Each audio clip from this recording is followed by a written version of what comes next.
جناب سعید ابن المسیب کے بارے میں وارد ہوا، جس جملے کو سن کر اور پڑھ کر انسان پر ایک عجیب کیفیت طاری ہوتی ہے کہ اللہ نے جناب سعید ابن المسیب کو کیا شان عطا فرمائی۔ حضرت ابن عمر فرماتے ہیں لو رآہ رسول اللہ صلی اللہ علیہ وسلم لسرہ، فرمایا اگر رسول اللہ سعید ابن المسیب کو دیکھ لیتے تو حضور دیکھ کے خوش ہوتے۔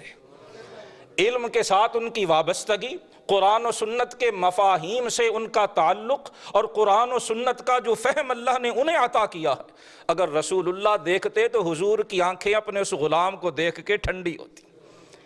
یہ اعزاز ہے حضرت سعید ابن المسیب کا کہ حضرت ابن عمر آپ کے بارے میں یہ رائے رکھتے ہیں۔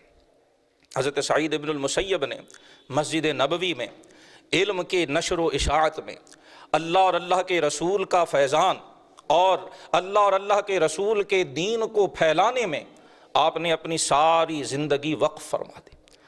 آپ فرماتے ہیں کہ 50 سال ہونے کو آئے ہیں، اور بعض روایات میں 40 برسوں کا ذکر فرمایا 40 برس ہوئے ہیں کہ جب بھی اذان ہوئی ہے میں مسجد نبوی میں موجود ہوا کرتا۔ ایسا کبھی نہیں ہوا کہ اذان ہوئی ہو اور سعید ابن المسیب مسجد سے باہر۔ اس سے یہ بھی پتہ چلتا ہے کہ جو اہل خیر تھے، جو خیر القرون کے لوگ تھے، جو اصل ہمارے ہیرو تھے، جو اصل ہمارا رول ماڈل تھے، ان کا مسجد سے تعلق اور نماز سے وابستگی اتنی تھی کہ وہ اذان سے پہلے مسجد میں موجود ہوا کرتے۔ حضرت سعید ابن المسیب اللہ پاک نے بڑی شانیں، بڑا بلند علمی رتبہ اور مقام عطا فرمایا۔ قرآن و سنت کے علم کے ساتھ ساتھ آپ کو اللہ نے تعبیر رؤیا، خوابوں کی تعبیر میں بھی بڑا ملکہ، بڑی عمدہ اور اعلیٰ صلاحیت عطا فرمائی۔ اور آپ کے سوانح نگاروں نے لکھا ہے کہ حضرت سعید ابن المسیب نے یہ تعبیر رؤیا، خوابوں کی تعبیر کا علم حضرت اسماء رضی اللہ عنہا سے حاصل کیا تھا۔ حضرت اسماء بنت ابی بکر جو خلیفہ اول، خلیفہ بلا فصل، افضل البشر بعد الانبیاء، جناب سیدنا ابو بکر صدیق رضی اللہ تعالی عنہ کی صاحب زادی، اور حضرت اسماء نے یہ علم اپنے والد گرامی سے حاصل کیا، اور رسول اللہ کے صحابہ میں حضرت ابو بکر صدیق سب سے بڑھ کر تعبیر رؤیا کے مالک تھے۔ آپ کو تعبیر رؤیا میں اللہ نے صحابہ میں بڑا بلند رتبہ اور مقام عطا فرمایا۔ بعض روایات میں کہ خود حضور کی موجودگی میں سیدنا ابو بکر صدیق نے خوابوں کی تعبیر بیان فرمائی، اور اللہ کے رسول سن کر خوش ہوئے اور تصدیق فرمائی کہ ابو بکر نے درست تعبیر کی ہے۔ حضرت ابو بکر کا یہ تعبیر رؤیا کا علم آپ کی صاحب زادی حضرت اسماء کے ذریعے سے سعید ابن المسیب تک پہنچا۔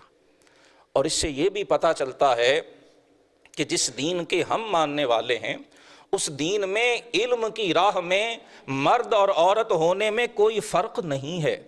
ام المومنین حضرت سیدہ طیبہ طاہرہ عائشہ صدیقہ بنت صدیق رضی اللہ عنہا وعن ابیہا، آپ کے بڑے بڑے صحابہ آپ کے شاگرد، آپ کے پاس حاضر ہو کر مسائل دریافت کرتے، آپ سے سیکھا کرتے اور آپ سے پوچھا کرتے تھے۔ یوں ہی حضرت اسماء رضی اللہ تعالی عنہا آپ سے بھی صحابہ اور تابعین اور اگلی نسلیں ان کے علمی فیضان سے مستفید ہوا کرتی۔ حضرت سعید ابن المسیب نے بھی ان سے تعبیر رؤیا کا علم حاصل کیا۔ کتنی اللہ تعالیٰ نے انہیں اس علم میں مہارت عطا فرمائی۔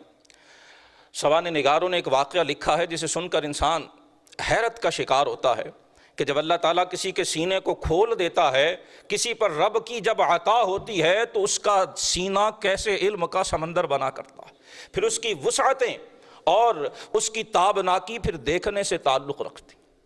ایک شخص جس کا نام عمر بن حبیب ذکر کیا گیا، وہ کہتے ہیں میں بڑا مشکل میں تھا، حالات بڑے میرے سخت تھے، معاشی طور پر بڑا پریشان تھا، مجھ پہ لوگوں کا بڑا قرض تھا اور اس کی ادائیگی کا کوئی سامان میرے پاس نہیں تھا، کوئی صورت نہیں بن رہی تھی کہ قرض کیسے ادا کروں۔ کہتے میں اسی مشکل، اسی پریشانی اور سخت تکلیف کے دنوں میں مسجد نبوی میں حاضر ہوا اور آ کر حضرت سعید بن مسیب کے پاس بیٹھ گئے۔ فرماتے ایک شخص آیا اور آ کر حضرت سعید بن المسیب سے کہا کہ میں خواب کی تعبیر پوچھنا چاہتا ہوں۔ آپ نے فرمایا بھی بتاؤ کیا خواب ہے تاکہ میں اس کی تعبیر بتاؤں۔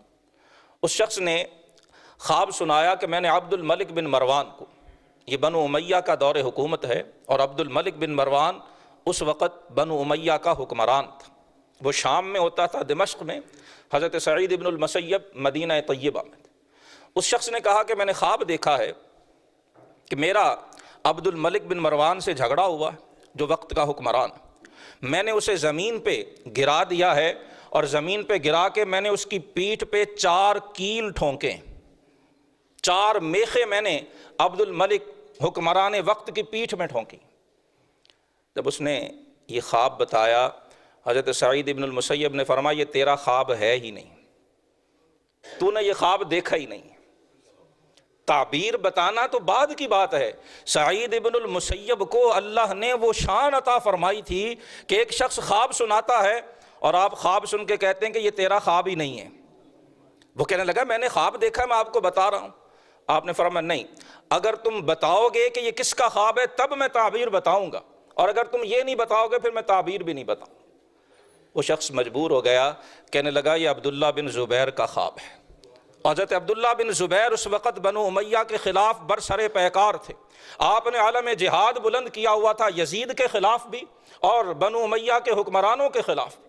حضرت عبداللہ بن زبیر مکہ مکرمہ میں تھے، آپ کا وہاں کنٹرول تھا حجاز کے اندر، اور بنو امیہ کی حکومت شام میں اور دیگر علاقوں میں تھی۔ حضرت سعید ابن المسیب نے خواب سنانے والے سے کہا کہ یہ تیرا خواب ہے ہی نہیں، پہلے یہ بتا کہ خواب کس کا ہے۔ جب اس نے مجبوراً بتایا کہ یہ ابن زبیر کا خواب ہے، تو اب حضرت سعید ابن المسیب تعبیر بتاتے ہیں، فرمایا اس کی تعبیر یہ ہے کہ حضرت ابن زبیر عبد الملک کے ہاتھوں شہید ہو جائیں گے، عبد الملک بن مروان انہیں شہید کروا دے گا، اور عبد الملک کی پشت سے 4 بیٹے ہوں گے، اور وہ چاروں کے چاروں ہی حکمران بنیں گے۔ آپ نے یہ تعبیر بتائی۔ اب وہ شخص جو مقروض تھا، جس کے حالات سخت جو ہے وہ مشکل میں تھے، معاشی طور پر بڑا پریشان تھا، وہ آپ کے پاس بیٹھا تھا۔ جب اس نے یہ خواب سنا تو وہ کہتا ہے میں وہاں سے اٹھا اور میں نے شام کا رخ کیا، میں دمشق پہنچا، دمشق پہنچ کر جو عبد الملک بن مروان تھا میں اس کے پاس گیا اور اسے جا کے بتایا کہ میں نے سعید ابن المسیب سے خواب کی یہ تعبیر سنی ہے کہ اللہ تمہیں 4 بیٹے دے گا اور چاروں حکمران ہوں گے۔ وہ کہتا ہے عبد الملک یہ بات سن کر اتنا خوش ہوا کہ اس نے میرا سارا قرضہ ادا کرنے کا حکم دے دیا۔ حضرت سعید ابن المسیب کبھی حکمرانوں کے پاس نہیں گئے، بلکہ بنو امیہ نے حضرت سعید ابن المسیب کو بھی سزائیں دی، خود عبد الملک نے آپ کو قید بھی کروایا، آپ کو کوڑے بھی مارے گئے۔ لیکن اہل علم کے پاس بیٹھنے کا فائدہ کیا ہوتا ہے؟ یہ ہر شخص کی ہمت پر ہے، ظرف پر ہے کہ وہ علم سے کتنا فائدہ اٹھاتا ہے۔ سعید ابن المسیب نے علم سے دنیا اور آخرت کی خیرات کو خرید لیا، اللہ کا قرب، رسول اللہ کی رضا اور آخرت کے درجات سعید ابن المسیب نے وہ حاصل کیے، اور وہ پاس بیٹھنے والا اپنے قرض کی ادائیگی کو ہی زندگی کی سب سے بڑی نعمت سمجھ کے اسی پہ اکتفا کر گیا۔